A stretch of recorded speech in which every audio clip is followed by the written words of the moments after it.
Chair Hart, we are live on YouTube as well as in Zoom. So when we get to 12:30, you're good to go. Thanks much.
Is everybody good to go? This is the 2-minute warning.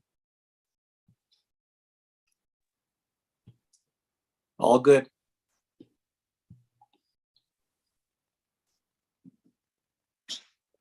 David, do we have everyone signed up? It appears that way. Great, thank you.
Good afternoon, everyone. I hereby call this remote meeting of the Washington Metrorail Safety Commission to order. This meeting is being recorded as well as streamed live for the public. Mr. Smith, do we have a quorum today? Yes, Chair. Yes, Chair Hart, we have a quorum. Chair Hart, you're here. Vice Chair Hall, Secretary Treasurer for Audit, Commissioner Bob, Commissioner Rush, Commissioner Al-Khatib, and alternate Commissioner Lobby are present. Thank you, Mr. Smith. We will start today with our safety message from the Metrorail Safety Commission's Emergency Management Specialist, Richard David. Mr. David. Thank you, Chair Hart. When taking medications or assisting in giving medications, make sure you check the 5 rights. The right person is getting the right medication in the right dose, using the right route at the right time. Also, August is National Immunization Awareness Month. This is important for kids going back to school and also for adults. Check with your doctors and pharmacists. Please stay informed, stay healthy, and stay safe. Thank you. Thank you, Mr. David. We will now move on to the minutes from our last meeting. Secretary Treasurer Farrar Dyke, the floor is yours. Thank you. The minutes were posted for June 28th, 2022 for your review last week. Since then, a change was made yesterday to item 10, Silver Line Phase 2 Status Report. In that item, a sentence was struck that appears like it was left in from a prior meeting's minutes. In addition, I would like to report on the executive session held on June 28th, 2022. The commissioners confirmed that they discussed only internal WMSC personnel matters in accordance with the requirements of the Sunshine Act during that executive session. Are there any additional corrections or additions to the minutes? If not, I move approval of the June 28 minutes as circulated. Is there a second? Second. Commissioner Rush has seconded the motion. All those in favor, please raise your hand and say yay. Yay. Yay. Any opposed? Please raise your hand and say nay. Could I confirm Commissioner Bob's vote on that? Yes. Okay. Commissioner Farrar Dyke, the vote is 6-0 and the motion carries. Thank you. Thank you, Mr. Smith. Next, and thank you, Secretary Treasurer Farrar Dyke. Next on our agenda is providing an opportunity for public comments at each of our meetings. I will now ask if any members of the public who have joined our Zoom webinar would like to speak. If you would like to speak, please use the raise hand feature in Zoom, and our staff will unmute one person at a time. Each person will have a maximum of 2 minutes. I will pause now to see if we have any public comments. While we're waiting, I would also remind everyone, including those of you watching on YouTube, that you can always report any concerns through our website, wmsc.gov, through our social media channels like Twitter, Instagram, and Facebook, or by email. Ms. Minor, do we have anyone who has indicated they would like to speak this afternoon? No, I see no hands. Okay, thank you, Ms. Minor. We will now continue to the next agenda item, which is my remarks. Our meeting today includes updates on the WMSC's ongoing safety oversight activities, including the status of Metrorail's response to our order related to the 7000 series rail cars, our order related to Metrorail's improper power restoration, Silver Line Phase 2, and other actions that we are taking to ensure that Metrorail continuously improves the safety of its system for the benefit of the riders, the public, and its employees. WMSC staff will provide further updates as part of this meeting. Since our last meeting, Metrorail's new general manager has joined WMATA. I would like to welcome General Manager Randy Clark. The WSC looks forward to working with him on an ongoing basis.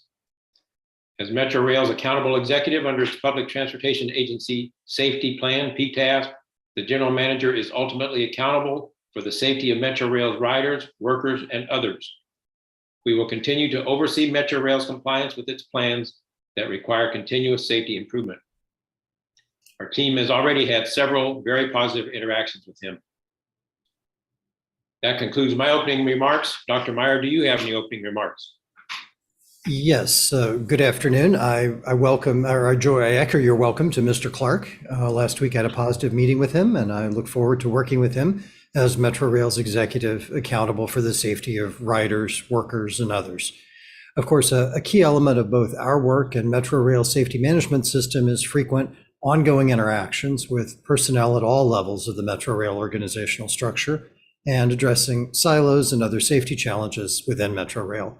Mr. Clark has our findings and audits available to him that lay out areas in which safety improvements are required. Metrorail is working on many of these improvements. The WMSC staff will continue our ongoing work to ensure that Metrorail is improving safety for riders, workers, and first responders, and I look forward to continuing to interact with him in our shared goal of improving safety at Metrorail.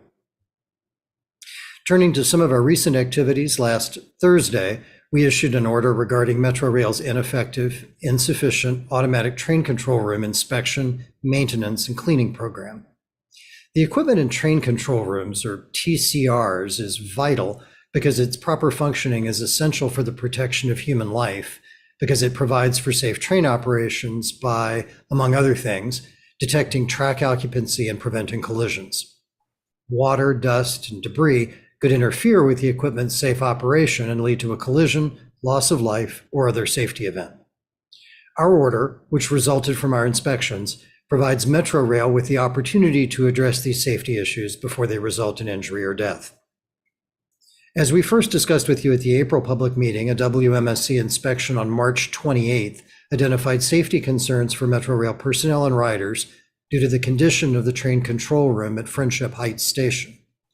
The next day, we communicated requirements to Metrorail to address the safety concern in that specific room. We also initiated a broader review of Metrorail's train control room, or TCR, maintenance records of inspections and maintenance practices.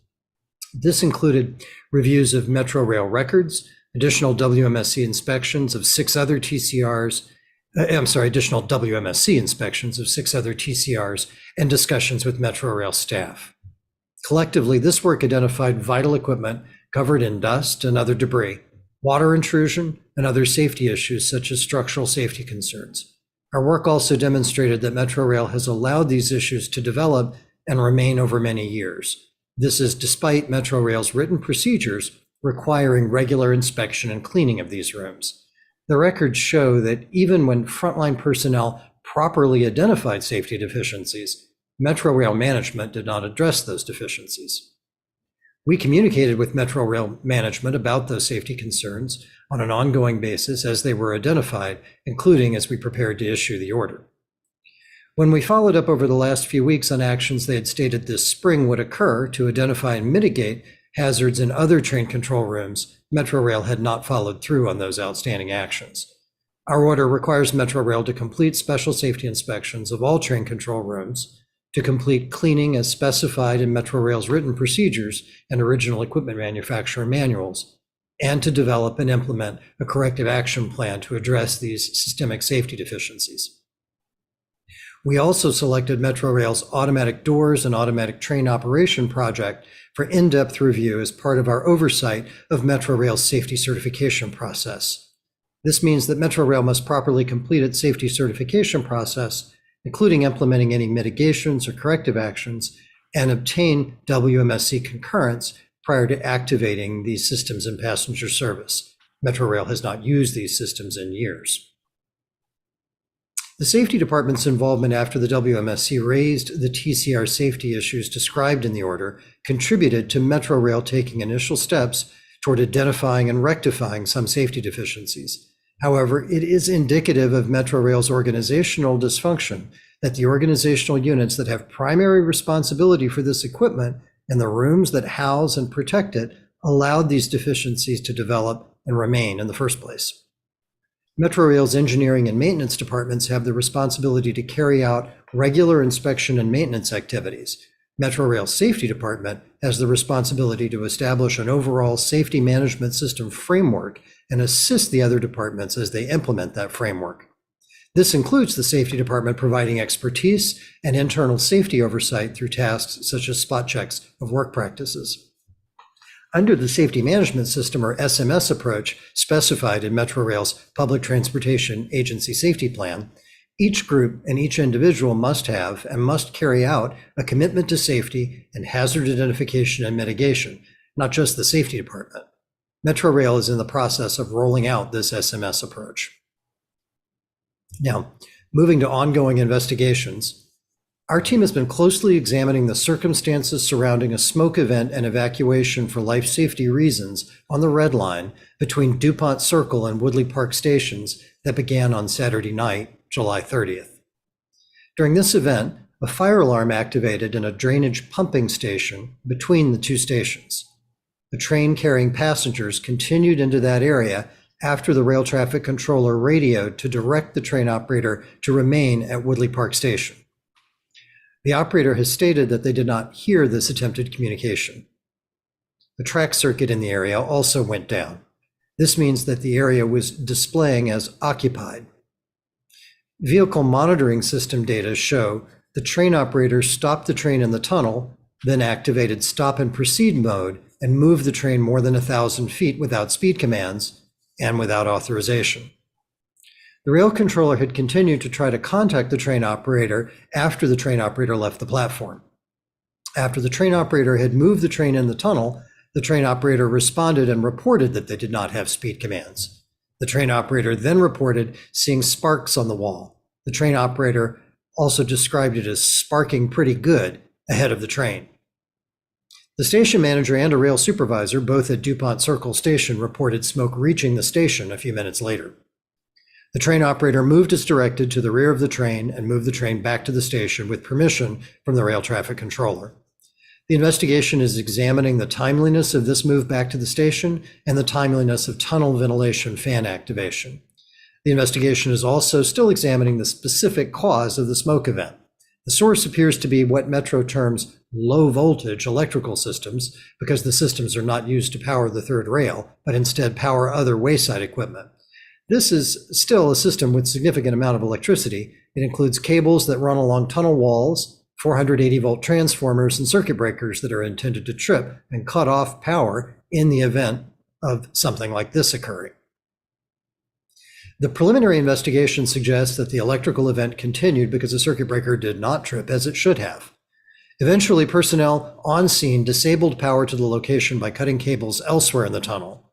This occurred after work crews waited for a red tag outage that ensured third rail power was down. However, this electrical event was linked to other power sources, so the removal of third rail power did not stop the event, as many of the personnel responding to the event expected it would. Some of Metrorail's initial response appears to have assumed that the event was an arcing third rail insulator. This was a prolonged event, and it resulted in damage requiring extensive repairs. Metrorail resumed service late Monday morning. As required in Metrorail's investigative procedure under the Wmsc program standard, Metrorail is conducting after-action reviews as part of the investigation and continuous safety improvement process. Our observation of elements of the after-action review of this event shows that Metrorail has greatly improved these reviews over the years that we've been observing them. These reviews bring together personnel to discuss the event and provide a forum to identify safety issues and response challenges that will be addressed in the future. Our investigative team began data review and analysis on the night of the event and has participated in approximately a dozen interviews with various Metrorail personnel. This is a complex event that requires verification to ensure that information we share is vetted, verified, and accurate. In addition to the cause of the initial electrical event, areas of investigation include implementation and quality of fire alarm response processes, Metrorail's incident management and emergency response, Metrorail's interdepartmental coordination and communication, and other factors that may arise as the investigation progresses. We continue to work on this investigation in conjunction with Metrorail to ensure that Metrorail takes corrective actions to reduce the risk of recurrence. As always, when the investigation is completed, the final report will be presented to you at a future public meeting for adoption. All adopted reports are available on our website. We are continuing a number of other investigations into events over the last 2 weeks, such as the circumstances surrounding an August 1st red signal overrun by the crew of a roadway maintenance machine near Farragut North Station.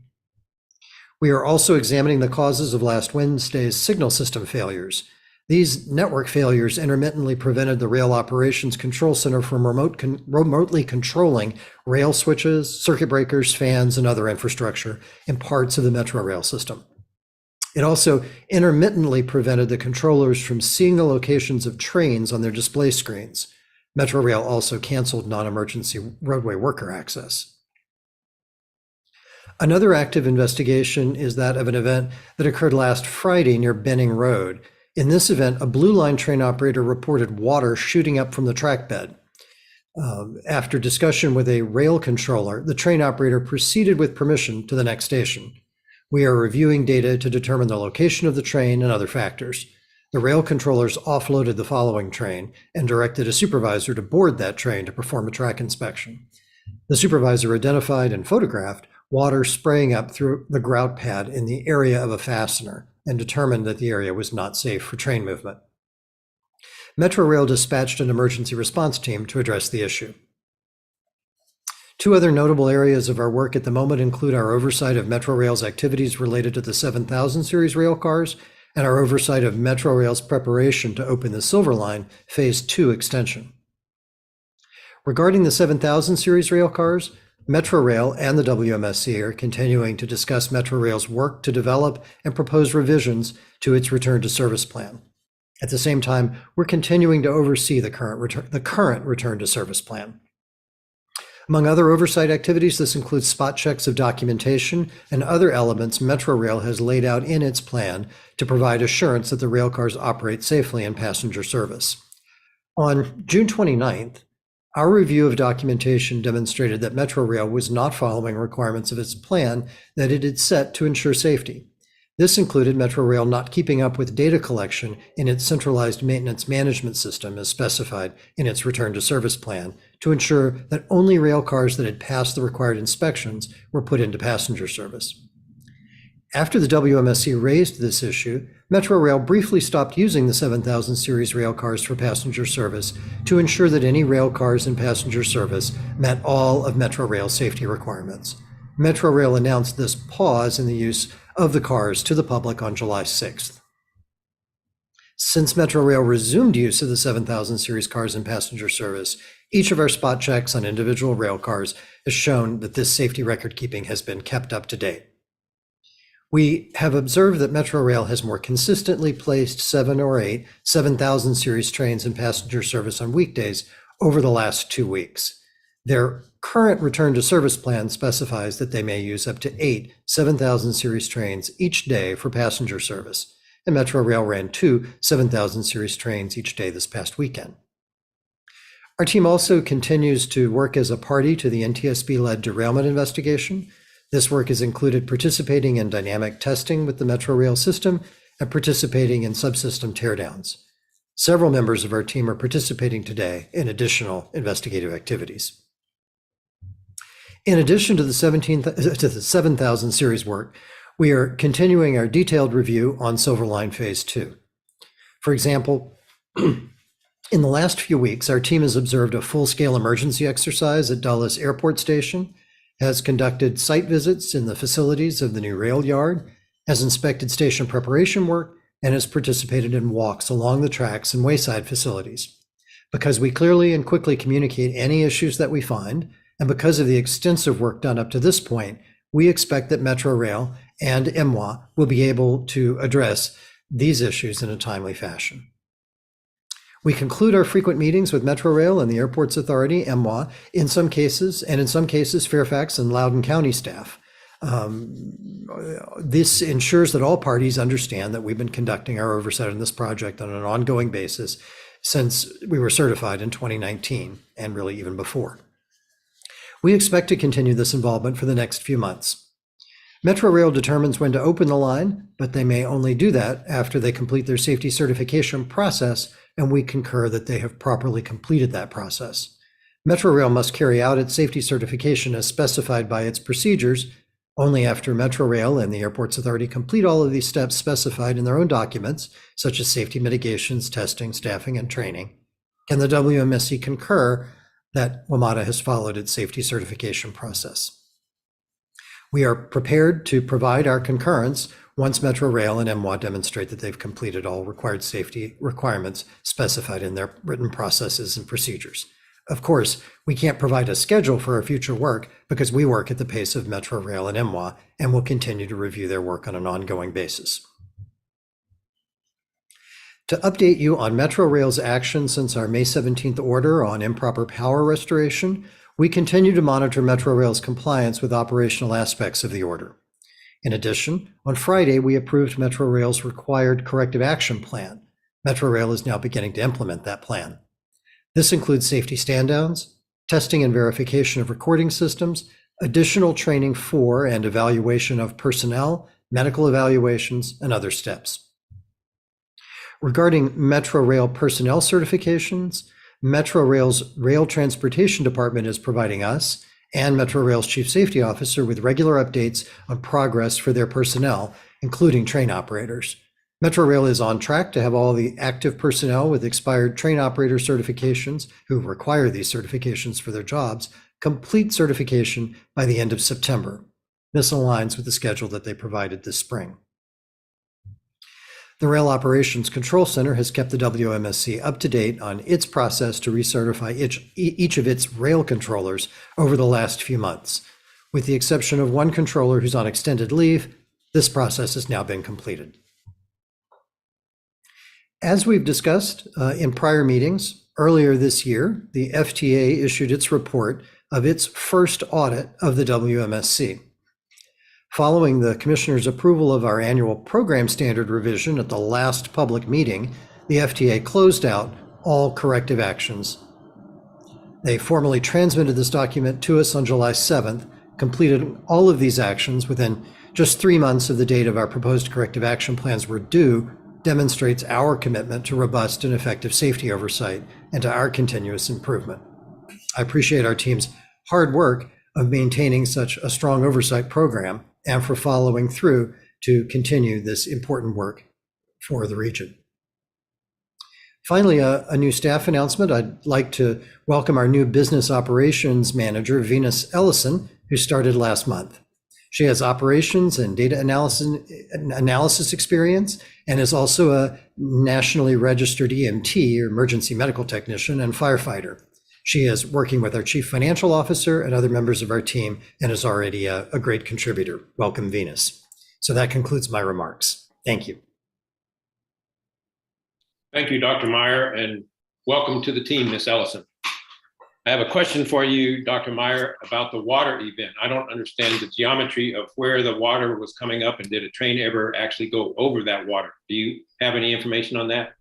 Yes, the water, during a significant rainfall was rising up vertically from the track bed, from the area of a grout pad and a rail fastener, and a train did proceed over it, and the subsequent train had been boarded, as I tried to explain in my remarks, by a supervisor who indicated that the section was unsafe for train movement, and at that point, train movement was ceased over it. Okay, thank you. Are there any questions from any of the other commissioners for Dr. Meyer? Okay, seeing none, I have another generic question, and that is that you mentioned the Metrorail Safety Department's role as setting out the safety management system framework as led by the Chief Safety Officer. What authority does the Chief Safety Officer have to compel other Metrorail departments to act and to change what they're doing? Well, ultimately, the Chief Safety Officer and her colleagues, who are also at the Executive Vice President level, report directly to the General Manager. And in SMS terms, the General Manager serves as the accountable executive. If there are any issues, it really goes to the accountable executive to handle and hold those peers to the Chief Safety Officer accountable. We've spoken many times about cultural issues and silos at WMATA, and it really falls to the General Manager as the accountable executive to set the tone and address issues like this. Each person at Metrorail and each department is responsible for implementing the SMS, the safety management system, and that includes identifying and mitigating hazards, working in accordance with safety rules and procedures, and working together toward continuous safety improvement. Thank you, Dr. Meyer. Any questions from any of the other commissioners for Dr. Meyer? Okay, seeing none, we will move on to a status update on orders related to the 7000 series rail cars. Ms. Samar Singh, the floor is yours. Thank you, Chair Hart. We continue to oversee Metrorail's implementation of its return to service plan that was submitted in May. Metrorail has also begun developing a variety of potential revisions to that plan. These Metrorail plans and submission of any revisions are required in accordance with the WMSC's December 29th order. WMATA's plan specifies the steps Metrorail must follow to safely operate a limited group of 7000 series cars to passenger service. Over the last 2 weeks, we have seen Metrorail more consistently operating 708 7000 series cars, 7,000 series trains each day. Metrorail's plan specified that it would run no more than 8 7,000 series trains per day. Metrorail has provided drafts of proposed revisions to the current return to service plan for discussion. The WMSC and Metrorail meet regularly to discuss these items, and the WMSC closely monitors related Metrorail activities. Metrorail is working to validate its first automated wayside inspection system location and to determine how the system will be used in practice. We continue to closely monitor Metrorail's work on AWIS, or the Automated Wayside Inspection System, and continue our frequent interactions with Metrorail regarding the potential changes to its return to service plan that Metrorail may propose involving AWIS or not. Metrorail's latest draft revision provided to the WMSC focuses solely on manual measurements, while including potential changes to measurement frequencies and the number of rail cars in use. We are evaluating this, and we will provide feedback to Metrorail soon. The WMSC will continue to incorporate into these discussions any information gleaned from our ongoing work related to the NTSB investigation into the October 12th derailment. We continue to get new information, data, and analysis on an ongoing basis. Our investigative work has included participating in dynamic testing within the Metrorail system and participating in subsystem teardowns. We are also reviewing reports, awaiting additional data, and participating in various working group meetings. Dynamic testing included running cars in the Metrorail system under planned conditions. Other work has included examinations of specific parts of the 7000 series truck. Over the last 2 weeks, for example, our railcar experts have participated in gearbox examinations in York, Pennsylvania, and in other investigative activities. Additional work is scheduled this week, including working group meetings. Several of our team members are participating this afternoon. Additional investigative work is planned over the next several weeks. And thank you. That completes this presentation. Thank you, Ms. Samar Singh. Are there any questions from the commissioners for Ms. Samar Singh? I have one question. Yes, please, Commissioner Hall. Since these enhanced inspections have begun on the 7000 series cars, have there been any cars found to be out of compliance? No, there have not been any cars that have been found to be out of compliance. And just for clarity, we're speaking about specifically the back-to-back measurements and compliance with back-to-back tolerances. Yes, thank you. Thank you, Commissioner Hall. Are there any questions from any of the other commissioners for Ms. Samar Singh? Okay, hearing none, we will now move on to our next agenda item, which is audits, with an update from Audit and CAPS Program Manager, Mr. Davis Rattick. Mr. Rattick. Thank you, Chair Hart. The final audit of this 3-year cycle relates to Metrorail's communications systems practices, programs related to voice or data transmission systems, and related equipment. For example, radio and public address systems. We expect to be transmitting a draft audit report for Metrorail's technical review as soon as this week. As with each of our audits, the work on this audit included extensive reviews of Metrorail documents, on-site work such as interviews with numerous people, and site visits to various parts of the Metrorail system. Our audits assess Metrorail against the relevant criteria such as the requirements of Metrorail's Public Transportation Agency Safety Plan, requirements specified in other Metrorail documents such as SOPs and orders, and regulatory requirements. These audits cover all aspects of Metrorail's Public Transportation Agency Safety Plan and are designed to proactively identify safety issues. Last week, we held an exit conference with Metrorail to complete the on-site portion of our next audit. The track audit is the first audit of our next triennial cycle. The exit conference discussed preliminary draft findings based on an extensive review of documents provided by Metrorail and the site visits and interviews we conducted in June.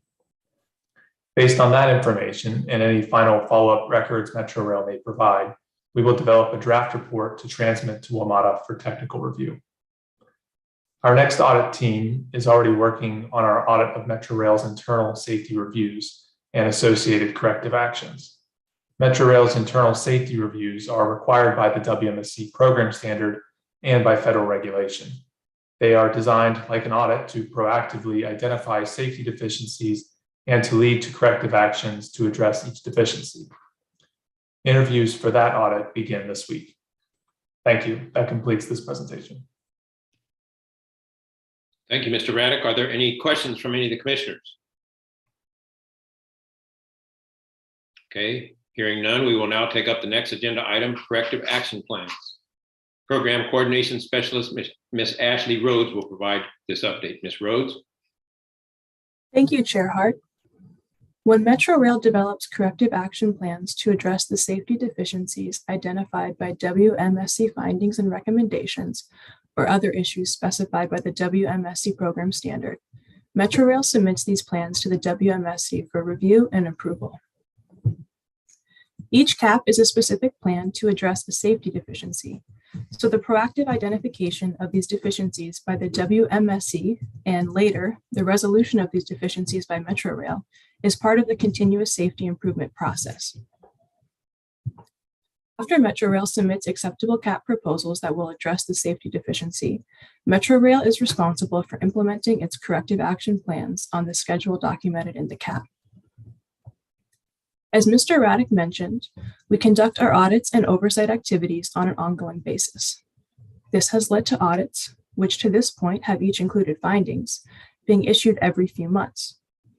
Corrective actions to address each finding typically take months or years to implement, as the CAPs are designed to systemically address issues identified by the finding.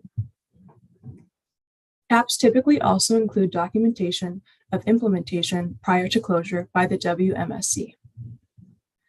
The systemic nature of required fixes and the Wmsc's detailed ongoing work means that the raw number of open CAPs may increase over time. The existence of CAPs demonstrates the ongoing work towards continuous improvement. Regarding CAPs to address findings issued over the last 6 months, we have approved all 19 of Metrorail's emergency management and fire and life safety audit CAP proposals for implementation.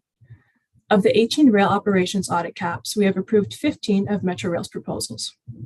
3 are still pending additional revision.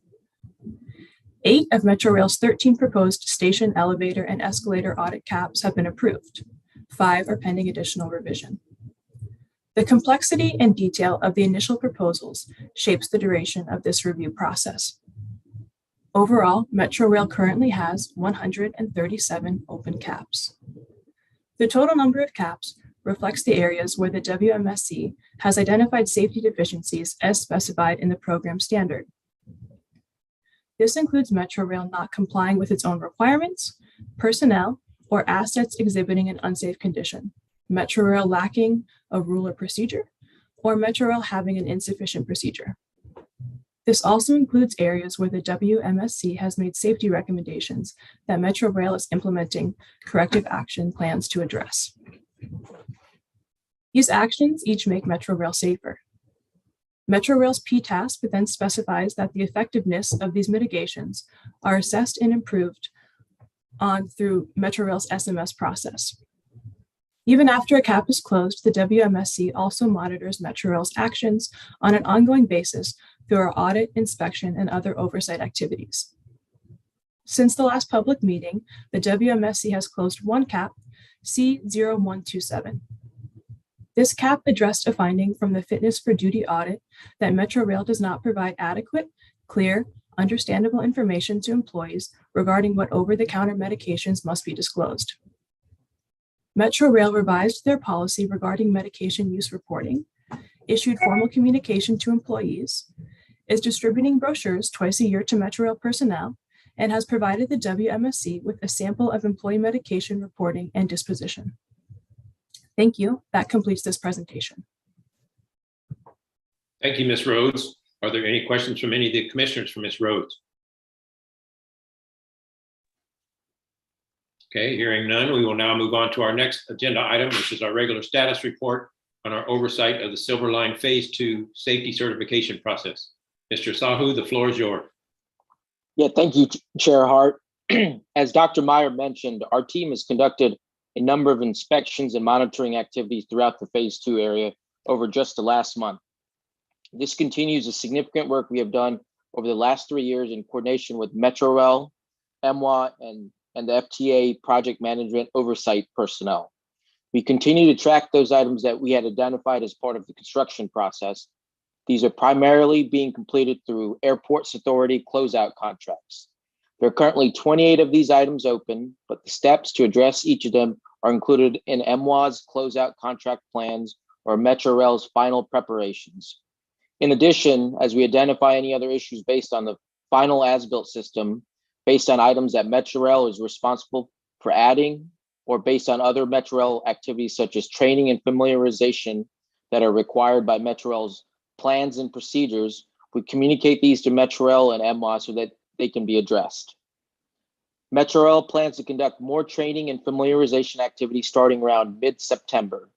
We continue our inspections of the roadway, wayside buildings, stations, and rail yard, and our observations of Metrorail's preparatory activities and functions. We use these spot checks along with Metrorail's documentation of issues they have been identified or addressed to verify whether Metrorail's safety certification and activation processes are being carried out as designed.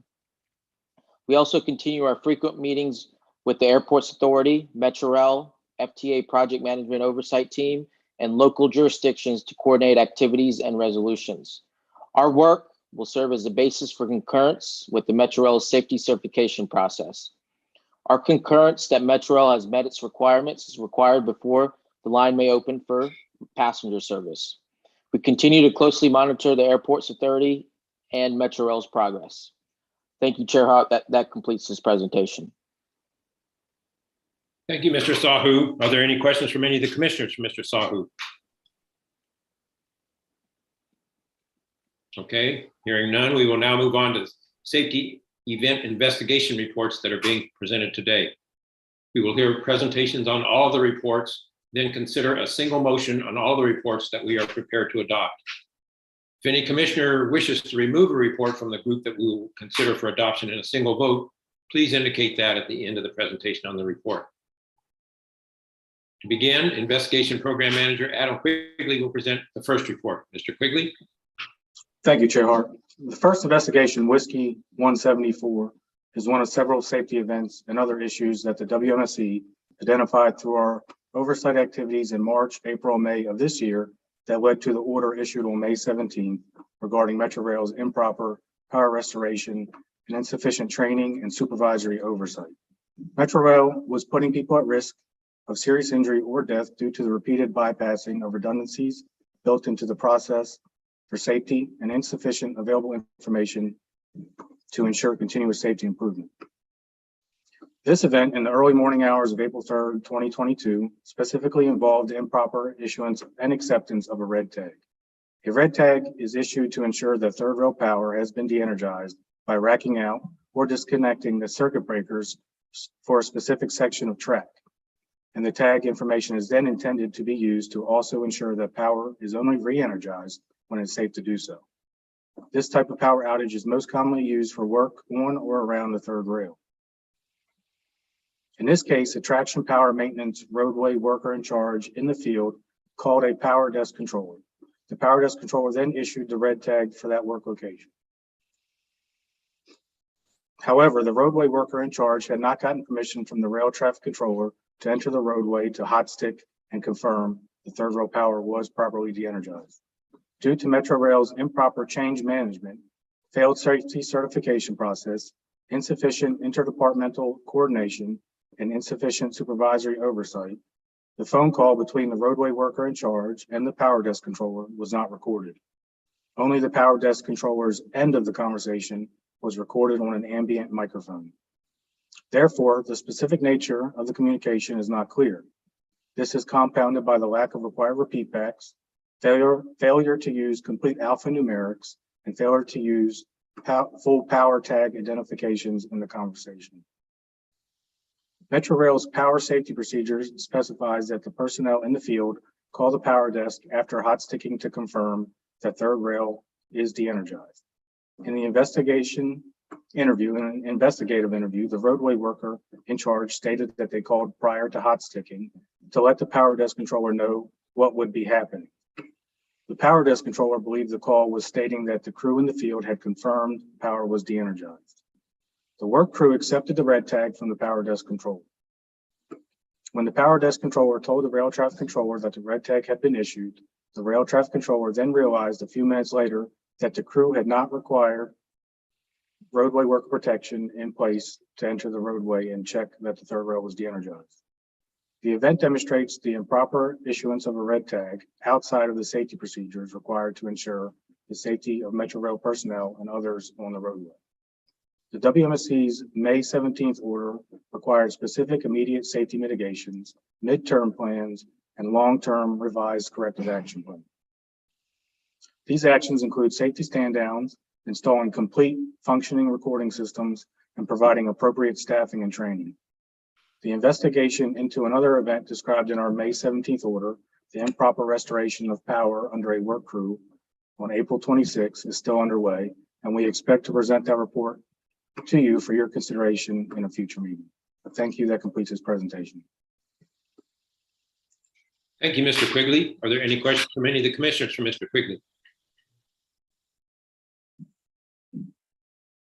Okay, hearing none. WMSC operations expert Bruce Walker will present the next report. Mr. Walker. Thank you, Chair Hart. Investigation Whiskey 0175 involves an improper roadway worker protection event between Stadium Armory and Potomac Avenue stations on April 25th, 2022, where a train operator came upon unauthorized personnel on the roadway with no warning. Metrorail Office of Emergency Preparedness and Metro Transit Police Department personnel had entered the roadway without permission and without roadway worker protection in place. The group included 6 Metrorail employees from MTPD and 1 Office of Emergency Preparedness employee. OEP is within the safety department. The group had another OEP employee assigned to serve as an advanced mobile flagger at the Potomac Avenue station, who would warn trains that there were personnel or people on the roadway ahead. The group was participating in a familiarization training. However, the group entered the roadway without permission from the Rail Operations Control Center and without telling the advanced mobile flagger to begin warning train operators or personnel on the roadway. This put them at risk of being struck by a vehicle. The roadway worker in charge had confirmed the AMF was in the proper position, but had not received permission from the rail traffic controller to enter the roadway. The roadway worker in charge also did not use 100% radio repeat back as required. The controller had been waiting for one more train to pass through the area. The AMF at the platform at Potomac Avenues told the train operator that the work crew was not yet on the roadway and the train could be operated at normal speed. However, the work group had entered the roadway without permission after the rail controller made a general announcement warning train operators that there would soon be personnel on the roadway. This led to the train operator suddenly seeing the personnel on the safety walk after coming around a curve. The work group estimated they were approximately 200 feet into the tunnel when they heard and felt the train coming. The train operator sounded the horn. There is no record of radio communication about this safety event and the near miss of the personnel being struck. After pulling into the station, the train operator used the emergency trip station telephone at the end of the Stadium Armory platform to call the Rail Operations Control Center to report the event. The rail controller then directed the group on the roadway to stop their walk and to be picked up by the next train. The probable cause of this event was Metrorail's culture of non-compliance with the written rules, procedures, and manuals. In this case, the specific explicit safety steps and communications required before entering the roadway. Metrorail is required to address the MTPD roadway worker protection qualifications and related deficiencies as part of a corrective actions plan to address a finding in the emergency preparedness and fire and life safety audit issued earlier this year. Thank you. That completes this presentation. Thank you, Mr. Walker. Are there any questions from any of the commissioners for Mr. Walker? I have a question for Mr. Walker. Chair Hart. Yes, please, Commissioner Lobby. Mr. Walker, I note that this is a training activity, and I believe there was a roadway worker in charge who was a member of the police department. Is that correct? Mr. Lobby, I believe the roadway worker in charge, yes, was a member of the police department, and they had personnel from the OEP, Office of Emergency Preparedness, working as the advanced mobile flagger. Okay, and there was a member of the safety team in there also, right? The Office of Emergency Preparedness is under the Department of Safe. Okay, so who's responsible for the training? Who's the trainer and who's the trainee? Because this was a training event, is that correct? That is correct. The training is being handled by the MTPD. They are training their officers on roadway train movements and such. So the roadway worker in charge was essentially training the rest of the MPTD individuals that were there with them in the tunnel. Is that correct? Yes, that's correct. Okay, thank you. Thank you, Commissioner Lobby. Are there any further questions from any of the other commissioners for Mr. Walker? Okay, hearing none. Mr. Quigley, would you please present the next report? Thank you, Chair Hart.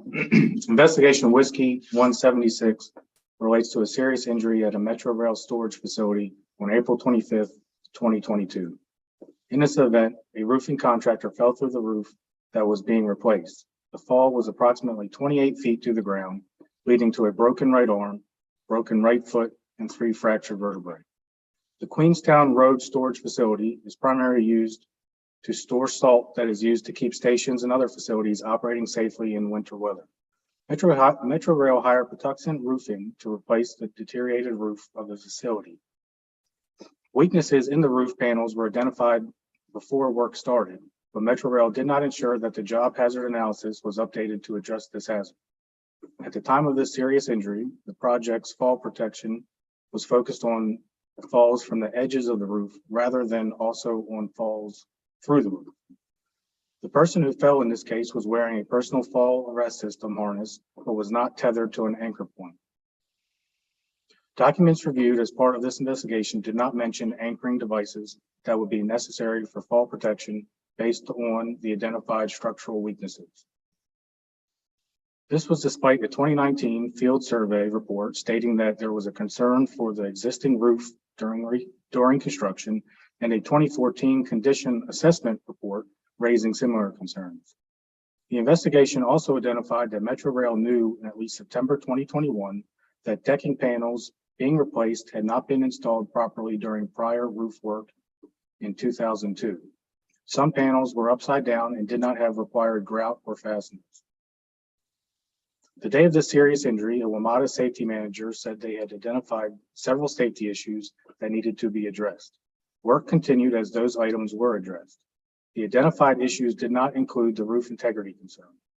The person who fell was working to unload roofing materials from a forklift. There were no tie-down points at the location where the forklift was delivering materials. No one directly saw the person fall, but people on site immediately called 911 upon hearing the contractor's scream. Further inspection showed the panel the person fell through had previous damage. The hazard analysis Metrorail allowed to work to begin under did not address the type of fall protection. Patuxent Roofing therefore said the person who fell did not need to be tethered at the time of this fall because they were within the exterior railings that would prevent a fall over the edge of the building. Work later resumed at this location and was completed with additional safety oversight, fall protection training and inspections, reduced load on the roof, and more specific work plans. Metrorail issued a safety bulletin on fall protection and stated that the safety department will be included in future site surveys. WMSC reviewed Metrorail's broader fall protection program by reviewing documents and holding discussions with Metrorail program leadership. This did identify some positive practices.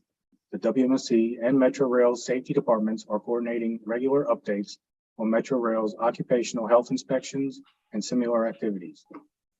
Metrorail will review activity hazard analysis and job hazard analysis requirements to ensure each activity hazard analysis or job hazard analysis is updated and reissued as new hazards are identified.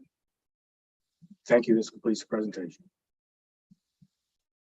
Thank you, Mr. Quigley. Are there any questions from any of the commissioners for Mr. Quigley? I have a question for Mr. Quigley. Yes, please, Commissioner Lobby. I'm a little bit concerned with this accident report, in that this is the third or fourth time we've had a contractor injured. I remember we had someone who fell down an air shaft and was seriously injured, and I think most recently we had someone that was replacing glass in a station that fell and with the tether too long, and now we have somebody falling through the roof. Is there a concern by staff that there's like a different level of safety for contractors versus WMATA employees? Is there work to be done in this area? Absolutely. I mean, I think there's always work to be done. These events that you talked about, I think last meeting we presented the event. I think it was at Potomac Yard, the new station. All these events actually happened pretty close, which kind of generated our response with meeting WMATA. WMATA actually had like a stand down. They stopped all work until everything could be reviewed, and the contractor work and hazard analysis was reviewed. So I think this was the last event that kind of triggered the urgency from the WMSC and WMATA. So we have their attention at this point. Absolutely, sir. Thank you. Thank you, Commissioner Lobby. Are there any questions from any other commissioners for Mr. Quigley? Okay, hearing none. Investigations Analyst Natalie Keyrose, will you please present the next reports? Thank you, Chair Hart. The two remaining reports today relate to evacuations for life safety reasons due to smoke or reported smoke. The first event on April 4th, 2022 involved a fire in a water heater in a building in the West Falls Church rail yard. This is Investigation Whiskey 0177. A plant maintenance mechanic working in the building noticed the smell of fire and with a supervisor found the fire contained inside a water heater, but smoke spreading within the building. The supervisor tripped the circuit breaker to remove power. An assistant superintendent pulled the fire alarm. The sprinkler system did not activate because the contained fire did not trigger heat sensors. The 20 or so people in the building safely evacuated. The initial Fairfax County Fire and Rescue Department response included some response to an incorrect building due to the call made by a Metrorail contractor, Cintas Fire Alarm Monitoring, having included incorrect information. The fire liaison in the Rail Operations Control Center communicated the correct location to the incident commander, improving the effectiveness of the response. The fire department extinguished the fire and cleared the building for re-entry approximately 40 minutes after the evacuation began. The investigation determined that the water heater was being used beyond its useful life. The fire was caused by overheated electronic conductors inside the water heater, which led to a fire involving control wiring, element connections, and insulation. Metrorail did not report this event to the WMSC in a timely manner as required. The WMSC held follow-up discussions with Metrorail personnel to reduce the likelihood of this delayed reporting occurring in the future. It is Metrorail's responsibility to comply with the WMSC program standard, including as it relates to any safety event occurring in or during work on the WMATA rail system.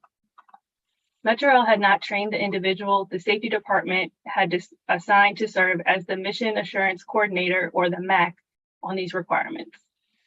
As corrective actions, Metrorail is reviewing its emergency action plan program. Metrorail will conduct fire drills for other buildings in the yard. Metrorail created a record of its existing water heaters. Metrorail provided refresher training to the MAC on safety event notification requirements. The second report relates to an evacuation for life safety reasons on April 13th, 2022. This is investigation with E0178. In this event, Metrorail personnel observed what appeared to be smoke coming from a train at Pentagon City Station. However, that train was permitted to continue in service and the station was not immediately evacuated and was not evacuated after the station manager requested to evacuate the station. Metrorail did stop passenger train service in the area to perform track inspections.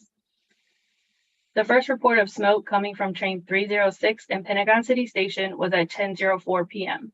At 10:08 p.m., a rail supervisor reported smoke in the tunnel toward Reagan National Airport. The ROCC activated ventilation fans a few minutes later. The station manager reported seeing some smoke in the station around 10:11 p.m. At 10:21 p.m., a rail supervisor stated Pentagon City Station was a little cloudy. At 10:22 p.m., Arlington County Fire arrived at the station. The ROCC declined the station manager's request to evacuate the station. Despite the presence of the fire department, the rail supervisor reported at 10:28 p.m. that the area was safe for train movement. At 10:30 p.m., the ROCC directed a train to go back in service at Crystal City Station. The fire department did not clear the station until 10:34 p.m. Metrorail did not know the source of the suspected smoke. Metrorail procedures require evacuation in the event of reported smoke or fire in a station. At no point during the event did Metrorail know the source of the smoke. However, Metrorail personnel treated the smoke as insignificant rather than as a potential risk to riders and personnel in the station or on the train in question. Metrorail should ensure that when smoke is reported coming from a specific train, more than a cursory radio communication is made to ensure that the train is operating safely. In addition, Metrorail should ensure that it takes reports of smoke seriously, not just for train traffic, but also for those riders and personnel who may be exposed in a station. Later, the investigation determined that the source of this apparent smoke was a fire extinguisher. A rider broke into part of rail car 2025, took the extinguisher and sprayed it. The operator of that train, which had been the train with reported smoke at Pentagon City Station, discovered the damage after arriving at Greenbelt Station. The operator reported the damage to the terminal supervisor there. Thank you. That completes this presentation. Thank you, Ms. Keyrose. Are there any questions from any of the commissioners regarding either of these two reports that Ms. Keyrose just gave? Yes, Chair Hart. Yes, Commissioner Hall. With regards to the last incident, Whiskey 0178, from what you were describing, the station manager wanted to evacuate the station, but the station was not evacuated. My question is along the lines of, what is the authority of the station manager to be the person in charge to evacuate the station, and why was it not evacuated when that station manager wanted to have it evacuated? So in this case, probably from the rail traffic controller's perspective, and then also based on what the supervisor said, that the smoke was seen coming from a train, and then that there initially wasn't smoke in the station, that it was seen in the tunnel, not actually in the station. So what they should have done is checked first on this train that it was reported coming from that train. They should have got someone to check the train to see if there was a malfunction. But technically, the station manager would request permission from the ROCC to evacuate the station. So the ROCC is the ultimate authority to evacuate the station and not the station manager? Yes. Interesting. I have a question, Chair Hart.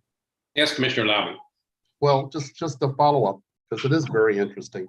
Is there a criteria that that the ROCC controller follows on when to say yes and when to say no on a request to evacuate a station? Is there some process document that says under these conditions, you say yes, under those conditions, you say no? No. So it's the individual opinion of the controller then, is that correct?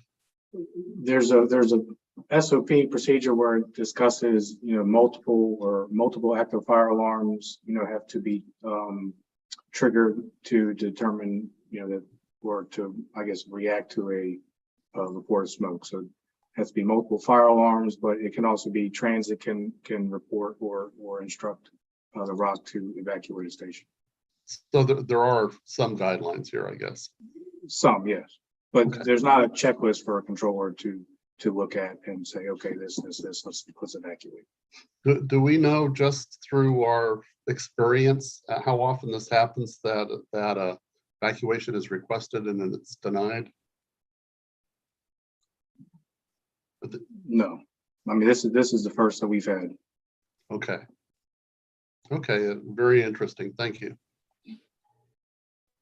Thank you for those questions, Commissioner Toll and Lobby, and I have follow-up too, because it is interesting that the person on scene wouldn't be the most valid determinant of whether evacuation is appropriate. So I'm just wondering, are we sure that it's the ROC who has control, or is it one or the other, whichever is appropriate under the circumstances?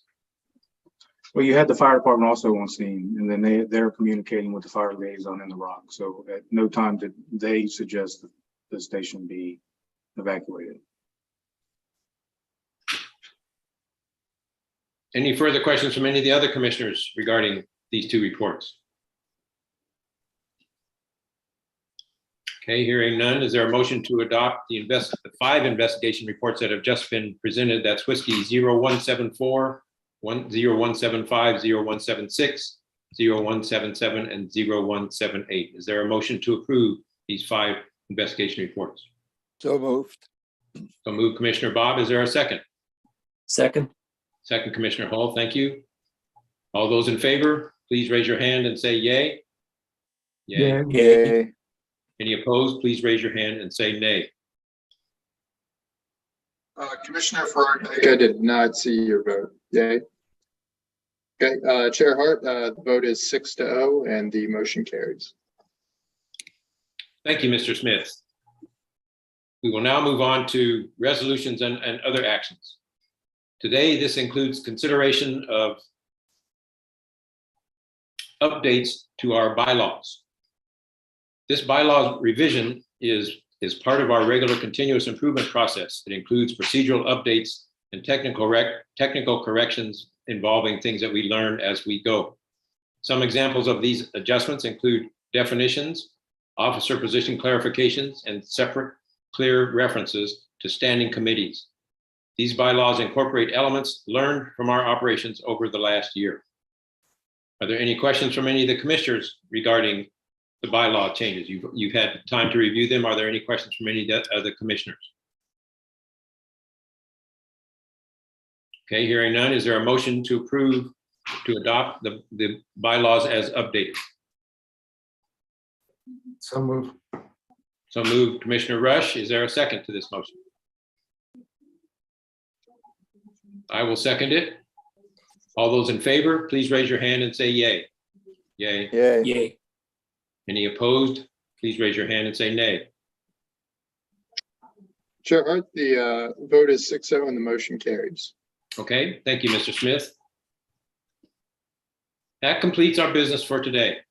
As a reminder, you can always report any concerns, any safety concerns through our website, wmsc.gov, through our social media channels like Twitter, Instagram, and Facebook, or by email. Before we go, I would like to thank Dr. Meyer and his staff for all the work that they are doing to improve the safety of Metrorail, including preparing presentations for this meeting. I would also like to thank the commissioners for their intense engagement in the process and in this meeting. And finally, I would like to thank the members of the public who attended this meeting. We expect to hold our next public meeting on September 20th, 2022, and we look forward to seeing you then. Is there any further business before the commission this afternoon? Hearing none, the meeting is adjourned.